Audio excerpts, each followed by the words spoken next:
When it came to Amnesty Lodge, there wasn't much in the way of peace. Though it may have been a safe haven from the abominations that plagued the town of Kepler, West Virginia, and the Monongahela National Forest, it was still the source of some daily chaos. After all, it was a refuge for cryptids who had been exiled from their home planet of Sylvain. It was hard to avoid a little chaos.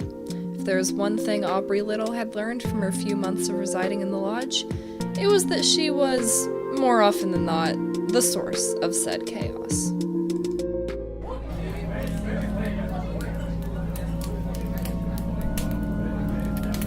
Something burning? Definitely not. Barclay, the chef for the lodge, who also just so happened to be Bigfoot, as, even though he was wearing his human disguise, was evidenced in his massive stature, tangled beard, and the flannel he always seemed to have draped around his shoulders, wasn't so keen on fires being lit in the lobby. Outside of the fireplace, that is. Unfortunately, Aubrey was very keen on lighting fires in the lobby. After all, she did have fire magic. It was rather fitting, considering that she already looked like an arsonist, with the black leather jacket covered in various patches she always wore, along with the red dyed hair. She was getting better at controlling her magic, but hey, everyone makes mistakes. And Aubrey tended to make a heck of a lot more mistakes than usual when she was trying to impress her girlfriend, Danny. Aubrey, Yes? is that intentional? Danny, a blonde woman with a wool beanie on her head, gestured nervously towards a heavy snow coat lying on the ground. Said coat belonged to Jake Kulice, the lodge's resident skier and stunt enthusiast, who just so happened to be sitting on the floor facing Aubrey. The pyrokinetic's hands were alight with 3 small dancing dots of flame, one green, one red, and one blue, all of which were being tossed between her fingers in an odd sort of juggling act. Jake smiled widely at the display, enthralled by the magician's show, and certainly not enthralled by the flames slowly consuming his jacket. As Danny spoke, Aubrey looked up, the flames dying in her fingertips. The fire. I mean, I guess? Kind of like my whole shtick. No, I mean the fire.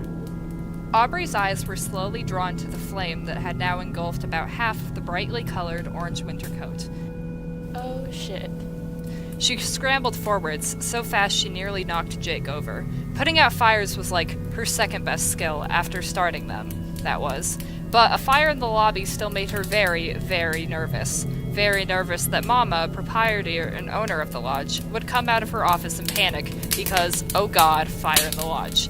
She began to stomp on the burning embers, flames licking at her black combat boots. Magic fire retardant powers. Go! You have those? Not really. Do you want some help? Yes, very much so. Jake, a shorter, younger man with platinum blonde hair that was nearly white, and a patch of skin around his eyes far lighter than the rest of his face from all the hours he had spent with his ski goggles on, made his way to the fire.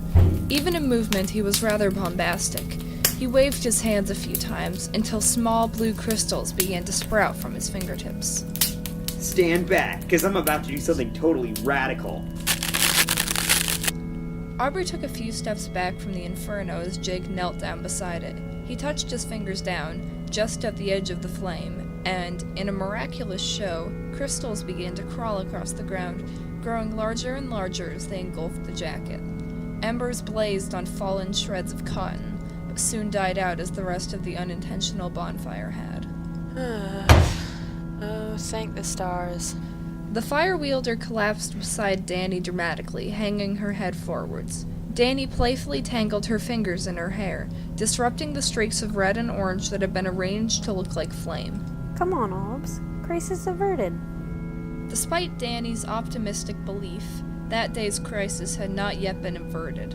In fact, on that freezing day in February, things were about to go wrong. Very, very wrong. Is that?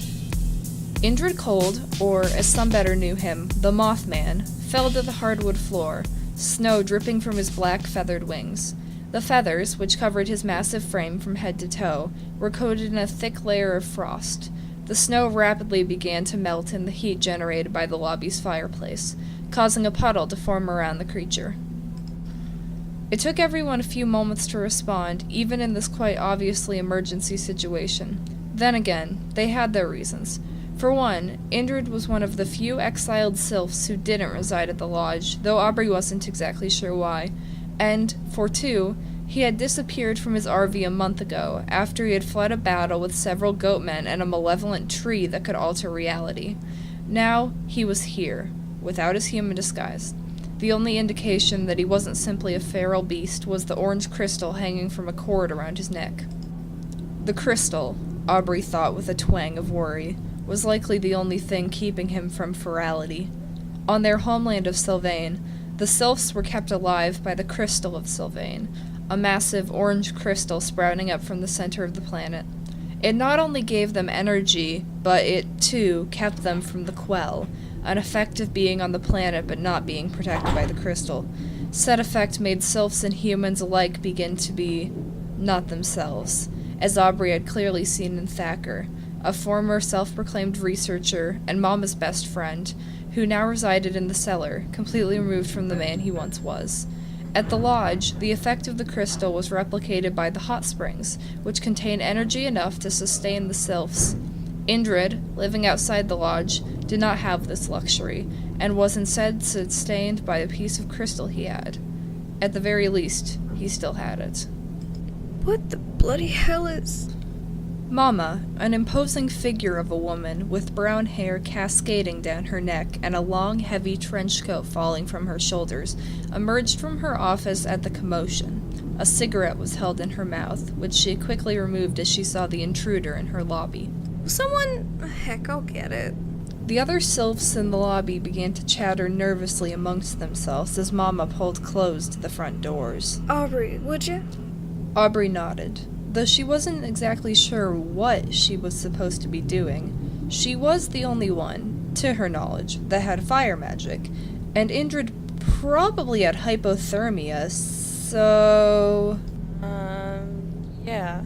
Yeah. She made her way to the side of the likely unconscious Mothman, a flame already sparking in her palm. Jesus, Aubrey, you don't gotta do that. Help me carry him. Oh, yeah, of course. The two women hauled the limp heap of black feathers and frost to the fireplace, where a flame roared behind a metal grate. Is he gonna be okay? Well, he's not gonna die. Oh, yeah, good. That's a good thing. Just give him a minute. Mama was right. It did take a minute. And then another.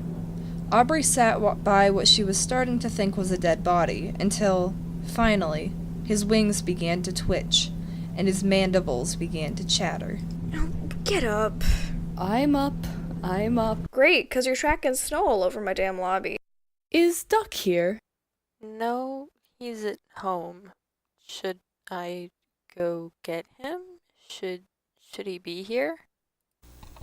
Indrid sat up, which clearly took quite a bit of effort, as his limbs were still mostly frozen.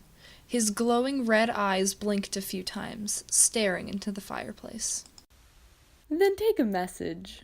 Can do. Yes, I'm very good at message taking. Tell him to stay out of the woods.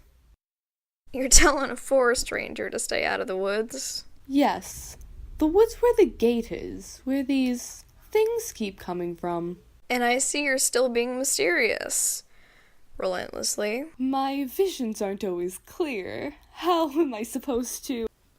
Aubrey's eyes rapidly flickered between the two and their squabble. Hey, how about I just forward that message to Duck anyway? Better safe than sorry, I guess? Though Mama was quite resistant, from what Aubrey had seen, Indrid's future vision seemed to be quite accurate. If he said Duck wasn't going to the forest, then she was going to do everything in her power to keep him out of it. Then go. And be careful. Hell is coming down out there. And Danny, get a room ready. We aren't forcing him back out there. Thanks. More than eager to get out of a tense situation, Aubrey had already pulled on a heavy winter coat and mittens. Bye. Good luck, hun.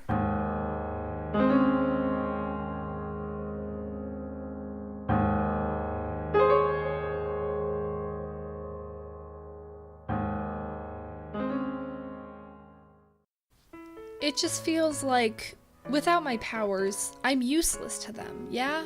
I don't know. Maybe I'm just getting old. You know how it is. Duck was leaning on the counter of the town grocery store, which had long since closed for the evening, chatting with the local grocer, Leo Tarkesian, whom he considered not only a mentor, but also a friend. I really don't, Duck. Leo stood behind the counter, drumming his fingers on it. Even with his clear age, 20 years older than Duck, if not more, his hair was still a pitch black, slicked back, and hanging down to the top of the coat he wore. Duck, on the other hand, had flecks of gray in his brown hair, though they were mostly concealed under the hat he always seemed to wear. His ranger's uniform was stained with mud. I did this alone for 30-odd years. The river may be gone, but hell, you still got your sword, and your powers ain't all gone. You ain't useless, you're still chosen. Hell, I don't know. Leo didn't seem to understand that, no, Duck's powers were all gone. After Minerva, their spirit mentor thing from another planet that appeared to them as a hologram had disappeared, his powers were gone. He wasn't invincible anymore.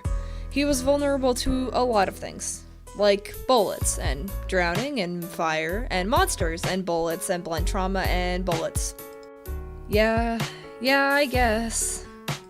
I know it's cheesy, but just don't give up. They ain't gonna kick you out, trust me on that. Keep fighting those things till your back gives out, and then, I don't know, you can come run the store with me or something. Hey, I went to your apartment, but you weren't there, and I asked Mrs. Pearson, and she said you hung out here a lot, so, Hey, Aubrey. How can I help you today? Oh, I just wanted to send a message to Duck. Give a message, tell him something. Yeah, Duck, there's a bit of a problem at your apartment. And Mrs. Pearson asked me to tell you that, your sink is leaking. What's actually happening? The sink is leaking, and it's gonna wreck those hardwood floors if he doesn't. Aubrey, Leo knows about monsters. Oh, thank God. Indrid is back. And he has a message for you.